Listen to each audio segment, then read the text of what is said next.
Bonjour mes frères et sœurs et bienvenue à cette méditation guidée de l'évangile de Jésus-Christ selon Saint Matthieu au chapitre 22 versets 1 à 14. En ce temps-là, Jésus se mit de nouveau à parler aux grands prêtres et aux anciens du peuple et il leur dit en parabole: Le royaume des cieux est comparable à un roi qui célébra les noces de son fils. Il envoya ses serviteurs appeler à la noce les invités, mais ceux-ci ne voulaient pas venir. Il envoya encore d'autres serviteurs dire aux invités: Voilà, j'ai préparé mon banquet, les bœufs et les bêtes grasses sont égorgés, tout est prêt, venez à la noce. Mais ils n'en tinrent aucun compte et s'en allèrent, l'un à son champ, l'autre à son commerce. Les autres empoignèrent les serviteurs, les maltraitèrent et les tuèrent. Le roi se mit en colère. Il envoya ses troupes, fit périr les meurtriers et incendia leur ville. Alors il dit à ses serviteurs: Le repas de noces est prêt, mais les invités n'en étaient pas dignes. Allez donc aux croisées des chemins, tout ce que vous trouverez, invitez-les à la noce. Les serviteurs allèrent sur les chemins, rassemblèrent tout ce qu'ils trouvèrent, les mauvais comme les bons, et la salle de noces fut remplie de convives. Le roi entra pour examiner les convives, et là il vit un homme qui ne portait pas le vêtement de noces.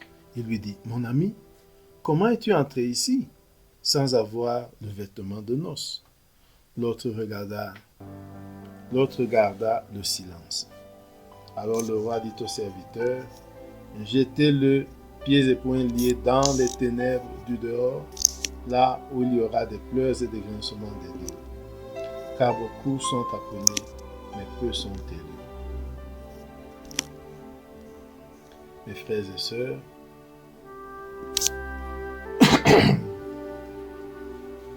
après ce premier contact avec le texte de l'évangile d'aujourd'hui, une parabole sur le royaume de Dieu, entrons en prière. Au nom du Père et du Fils et du Saint-Esprit, Amen. Prenons conscience de la présence de Dieu. Ressentons cette présence.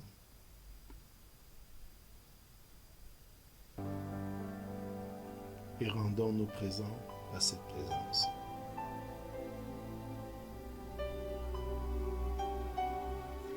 Invoquons l'Esprit Saint de Dieu pour qu'il nous guide et nous accompagne tout au long de ce temps de prière et tout au long de notre vie. Demandons la grâce du jour, la grâce de la disponibilité pour le royaume, la grâce d'être prêt et d'être en tenue des noces pour pouvoir participer au banquet du royaume des cieux.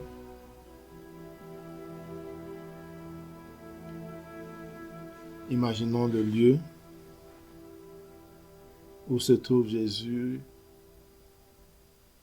On nous dit qu'il est à nouveau en train de parler aux grands prêtres et aux anciens du peuple. Nous pouvons imaginer qu'il se trouve au temple de Jérusalem. Imaginons donc le lieu où se trouve Jésus. Regardons le décor. Voyons Jésus. Voyons ses disciples. Voyons-nous au milieu des disciples.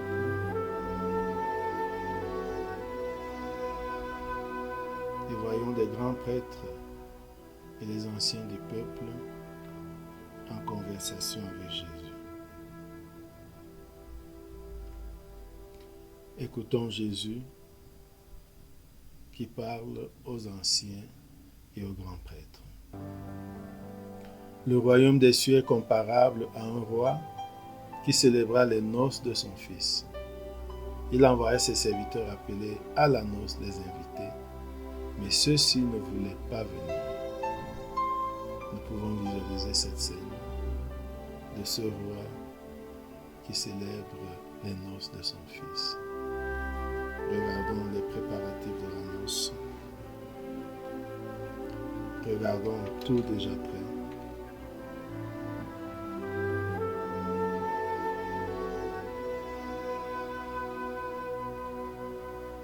Et voyons comment le roi envoie ses serviteurs appeler les convives.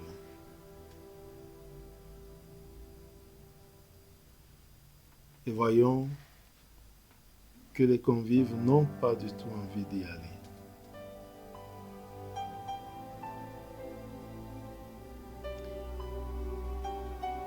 Ils reviennent, ces serviteurs, sans aucun convive, sans aucun invité. Regardons le roi qui envoie encore d'autres serviteurs dire aux invités: voilà, j'ai préparé mon banquet. Mes bœufs sont et mes bêtes. Voilà, j'ai préparé mon banquet. Mes bœufs et mes bêtes grasses sont égorgés. Tout est prêt, venez à la noce. Voyons ces serviteurs qui s'en vont et qui répètent ces paroles à tous les invités. Regardons et voyons que les invités n'en tiennent pas compte. Les invités n'en tiennent pas compte et continuent à vaquer à leurs occupations. Voyons que certains s'en vont à leur champ, d'autres à leur commerce. Regardons même qu'il y a d'autres qui empoignent les serviteurs, les maltraitent et les tuent. Vivons cela.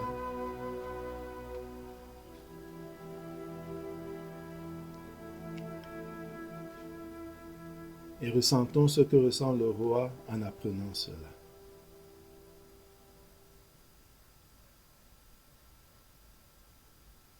Voyons ce qu'il fait.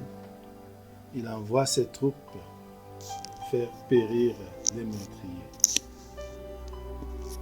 Il incendie la ville où se trouvent ces personnes. Après cela, regardons-le se tourner vers ses serviteurs. Écoutons ce qu'il leur dit. Le repas des noces est prêt, mais les invités s'en vont. Le repas des noces est prêt, mais les invités n'en étaient pas dignes. Allez donc aux croisées des chemins. Tout ce que vous trouverez, invitez-les à la noce. Regardons les serviteurs s'en aller par ordre. Voyons et regardons-les sur les chemins, invitant à tout ce qu'ils trouvent. Voyons que ceux qui t'ont invité, ceux qui sont invités sont de tous ordres. Ils sont mauvais, ils sont bons.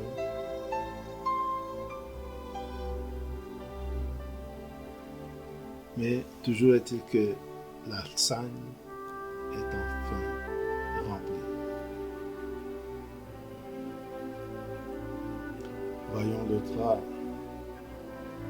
Voyons le roi entrer et examiner chaque convive. Serait-ce d'un œil inquisiteur ou d'un œil bienveillant? Toujours est-il qu'il entre et il examine chaque convive. Regardons-le voir un homme qui ne portait pas le vêtement de noces.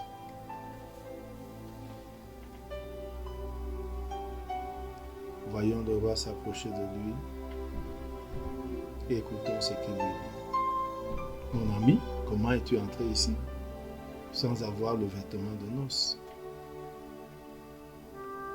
Regardons l'invité qui le regarde en silence, qui n'a rien à dire et qui ne dit rien. Regardons le roi se tourner vers ses serviteurs. Écoutons ce qu'il leur dit. Jetez-le, pieds et poings liés, dans les ténèbres du dehors, là où il y aura des pleurs et des grincements des dents.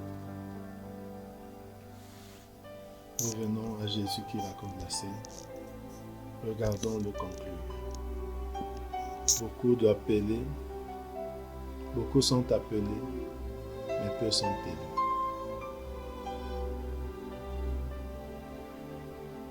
Réfléchissons sur chaque scène et sur ce que cela signifie.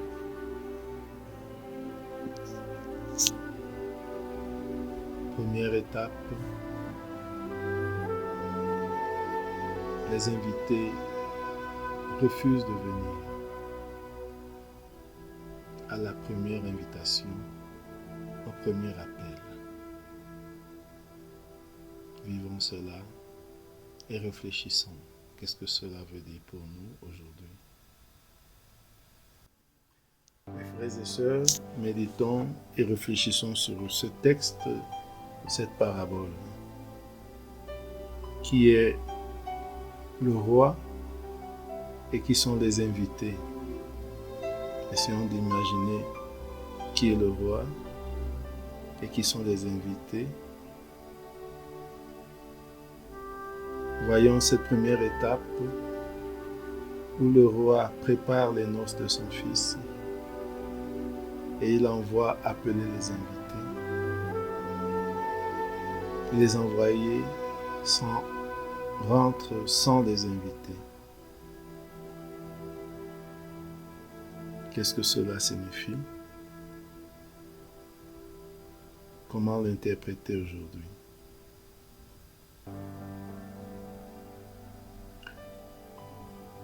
Visualisons cette deuxième étape où le roi envoie ses ouvriers et toujours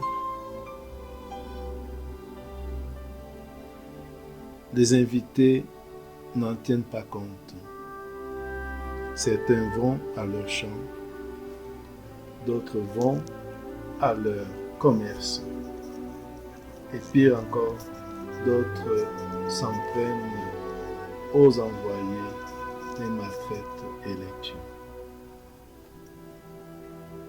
Troisième étape, regardons cette réaction du roi qui envoie incendier la ville et massacrer les meurtriers.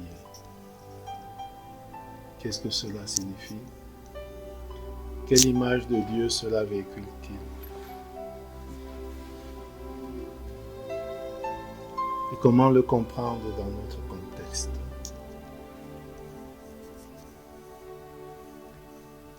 Et maintenant, voyons le roi qui envoie de nouveau ses ouvriers, cette fois-ci sur les places, pour inviter tout le monde, bon comme mauvais. Et voyons que la salle de fête, la salle de banquet se remplit. Et voyons que la salle de banquet se remplit. Pour nous aujourd'hui, qu'est-ce que cela veut dire? Comment interpréter cela?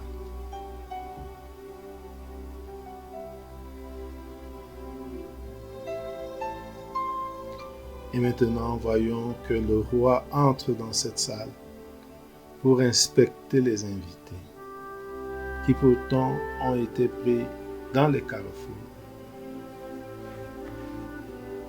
Et regardons qu'il fixe son regard sur l'un d'eux qui n'a pas l'habit de noces. Quel serait cet habit de noces s'il a été rencontré par hasard, au hasard d'un carrefour, et a été immédiatement invité? Le roi serait-il injuste? Ou comment comprendre cet habit de noces? Réfléchissons-y un instant.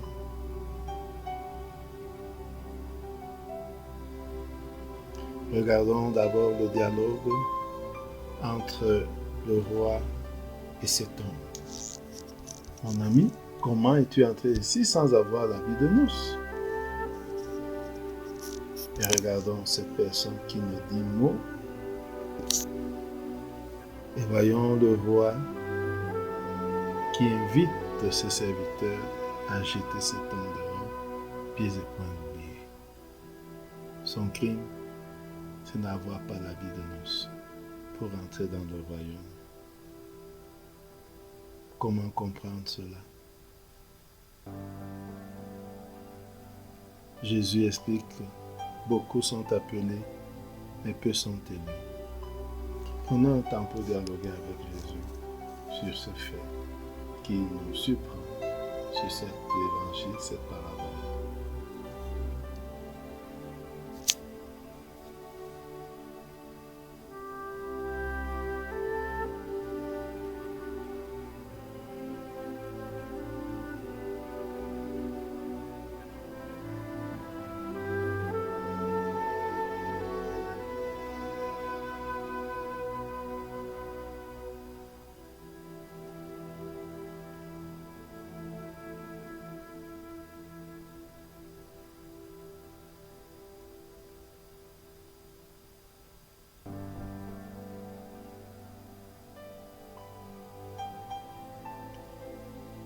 Maintenant, concluons notre prière par la prière reçue du Sauveur.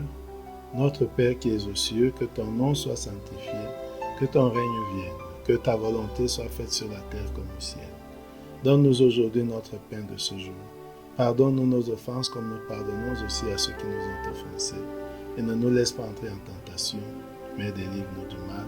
Amen. Au nom du Père et du Fils et du Saint-Esprit. Amen. Bonne journée.